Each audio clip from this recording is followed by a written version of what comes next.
Assalamualaikum warahmatullahi wabarakatuh. Perkenalkan, nama saya Muhammad Marwan SP. Saya akan menjelaskan tentang perhitungan biaya berdasarkan aktivitas sebagai alat bantu pembuatan keputusan. Adapun pembahasan yang ada di presentasi kali ini yaitu penerapan sistem activity based costing atau ABC, kemudian mekanisme biaya berdasarkan aktivitas, perbandingan biaya produk ABC dan tradisional, target proses perbaikan, kekurangan ABC, analisis tindakan ABC, dan perencanaan laba. Yang pertama yaitu penerapan sistem activity based costing atau ABC. Salah satu metode untuk menentukan biaya produksi adalah metode activity based costing. Activity based costing sistem membebankan biaya sumber daya ke item biaya seperti produk, layanan, atau pelanggan berdasarkan aktivitas yang dilakukan untuk objek biaya. Activity based costing ini adalah perhitungan biaya yang memungkinkan alokasi beberapa biaya overhead berdasarkan satu atau lebih elemen yang tidak terhubung ke volume. Adapun prosedur penerapan ABC ini yaitu yang pertama mengidentifikasi aktivitas, yang kedua dibebankan biaya ke aktivitas, yang ketiga aktivitas terkait dikelompokkan untuk membuat kelompok serupa atau korelasi secara logis dan memiliki rasio konsumsi yang setara untuk setiap produk. Yang keempat, menambahkan biaya aktivitas gabungan untuk menentukan golongan biaya yang sama. Dan yang terakhir yaitu tarif overhead gabungan. Adapun manfaat dari ABC ini yaitu yang pertama biaya dan harga pokok produk yang lebih tepat. Yang kedua, memudahkan pengambilan keputusan bagi pihak manajemen. Yang ketiga, meningkatkan perbaikan berkelanjutan dengan menghapus atau meningkatkan aktivitas yang tidak bernilai tambah. Dan yang terakhir, menentukan biaya apa yang relevan dalam perencanaan strategis. Adapun syarat yang diperlukan perusahaan dalam menggunakan sistem ABC ini. Yang pertama, modal perusahaan harus mencukupi karena penggunaan mesin yang cukup banyak. Yang kedua, memiliki diversifikasi produk yang banyak. Yang ketiga, penggunaan fasilitas yang sama.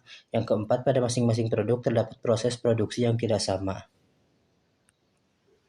Kemudian pembahasan kedua yaitu mekanisme biaya berdasarkan aktivitas.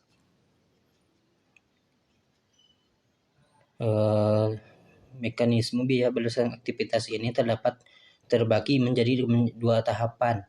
Yang pertama yaitu tahapan menerapkan biaya overhead pada pool biaya aktivitas, dan tahapan kedua adalah proses pembebanan biaya ke item dan pelanggan menggunakan tarif aktivitas. Adapun langkah-langkah menetapkan biaya overhead pada pool biaya aktivitas, yang pertama dengan mengidentifikasikan dan mendefinisikan aktivitas yang terdiri dari melakukan wawancara dengan semua orang yang terlibat seperti supervisor dan manajer departemen yang mengeluarkan biaya overhead. Yang kedua yaitu membebankan biaya ke pool biaya aktivitas. Dalam sistem penetapan biaya berdasarkan aktivitas, kumpulan biaya aktivitas adalah tempat di mana semua biaya yang terkait dengan aktivitas tertentu diperhitungkan. Misalnya kumpulan biaya pesanan klien akan dibayar untuk semua sumber daya yang digunakan untuk proses pesanan seperti kertas dan penyiapan peralatan. Yang ketiga yaitu menghitung tarif aktivitas. Tingkat aktivitas dihitung dengan mengalokasikan biaya overhead ke produk dan konsumen. Keseluruhan aktivitas yang diperlukan untuk membuat produk dan melayani kliennya ditentukan oleh biaya waktu berdasarkan aktivitas.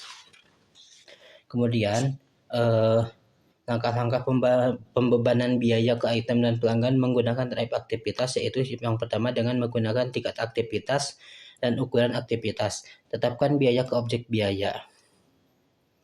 Dengan menyesuaikan tarif overhead per produk, tingkat aktivitas yang digunakan untuk membuatkan biaya produk kepada konsumen tersedia. Dan yang kedua, menyiapkan laporan untuk manajemen. Setelah menghitung biaya produksi, laporan manajemen dapat dibuat dan laporan manajemen dapat menginformasikan kepada mereka yang membacanya tentang biaya produksi setiap produk menggunakan metode penetapan biaya berdasarkan analisis. Kemudian yang ketiga, perbandingan biaya produk ABC dan tradisional. Biaya produk activity based costing yaitu perhitungan biaya untuk setiap aktivitas yang kemudian diterapkan pada objek biaya seperti barang dan jasa dengan aktivitas yang diperlukan diubah sesuai dengan itu. Sedangkan biaya produk tradisional berkaitan dengan unit konsumsi overhead dan volume proses produksi. Alokasi biaya overhead harus dikerjakan berdasarkan jam tenaga kerja langsung, mesin, dan biaya bahan baku. Nah, untuk target proses perbaikan dengan menggunakan penggunaan sistem Activity Based Management atau ABM. ABM adalah pendekatan sistem yang terintegrasi dan memfokuskan perhatian manajemen pada aktivitas dengan tujuan meningkatkan nilai pelanggan dan keuntungan yang diwujudkan dengan memberikan nilai tersebut. Tujuan ABM ini adalah untuk terus meningkatkan nilai pelanggan sambil mengurangi pemborosan, waktu pemrosesan, dan produk cacat. Ada 4 langkah dalam ABM ini, yaitu yang pertama mengidentifikasi aktivitas tidak bernilai tambah. Yang kedua yaitu mengetahui aktivitas penghubung akar permasalahan dan pemicu. Yang ketiga lakukan evaluasi kerja. Dan yang keempat pelaporan biaya yang tidak memiliki nilai tambah.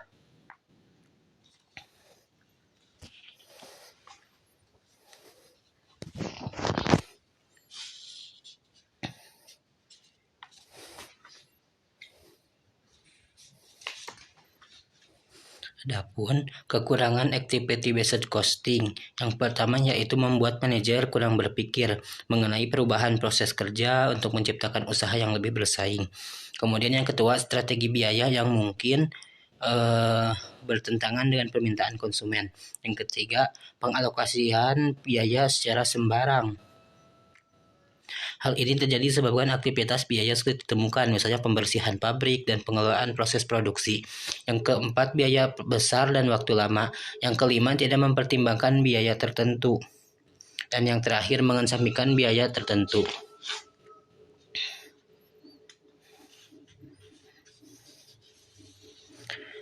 Yang keenam ada pembahasan analisis tindakan ABC. Langkah-langkah dalam pengimplementasian ABC yaitu yang pertama menentukan aktivitas, kumpulan biaya aktivitas, dan ukuran aktivitas. Kumpulan biaya aktivitas ini terdiri dari pesanan pelanggan, desain produk, ukuran pesanan dan hubungan pelanggan, dan lainnya. Adapun ukuran aktivitas yaitu jumlah pesanan pelanggan, jumlah desain produk jam, mesin, jumlah pelanggan aktif dan yang tidak berlaku. Yang kedua, menentukan biaya overhead ke pool biaya aktivitas. Yang ketiga yaitu menghitung tingkat aktivitas laporan analisis tindakan. Yang keempat, pembebanan biaya overhead ke produk laporan analisis tindakan. Yang terakhir yaitu laporan manajemen analisis tindakan tampilan data.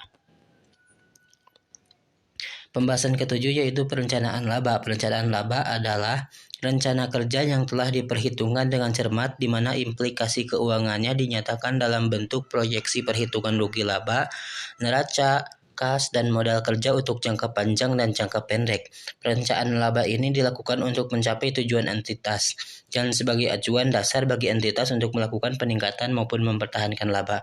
Adapun fungsi perencanaan laba yaitu yang pertama, memberikan pendekatan yang terarah dalam memecahkan permasalahan. Yang kedua, menciptakan suasana organisasi yang mengarah pada pencapaian laba dan mendorong timbulnya perilaku yang sadar akan penghematan biaya dan pemanfaatan sumber daya maksimal. Dan yang ketiga, mengerahkan penggunaan modal dan daya upaya pada kegiatan yang paling menguntungkan. Adapun manfaat perencanaan laba, yang pertama pemecahan masalah yang lebih terarah. Yang kedua,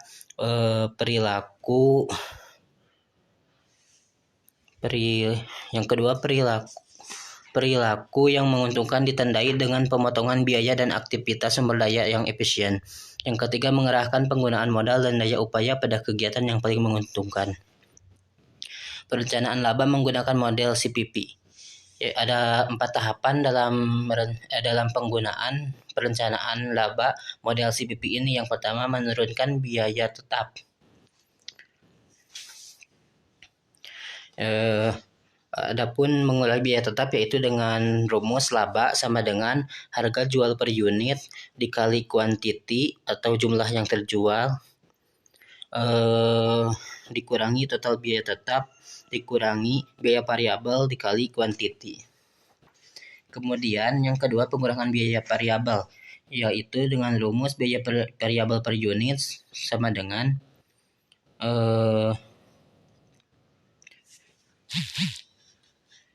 hasil BPP dibagi dengan biaya variabel.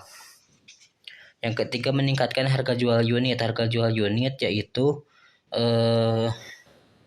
SP dibagi biaya variabel. Dan yang terakhir, meningkatkan unit yang dijual, yaitu dengan rumus kuantiti sama dengan harga akhir kuantiti dibagi jumlahnya. Sekian yang dapat saya sampaikan. Terima kasih. Mohon maaf bila ada kekurangan. Wassalamualaikum warahmatullahi wabarakatuh.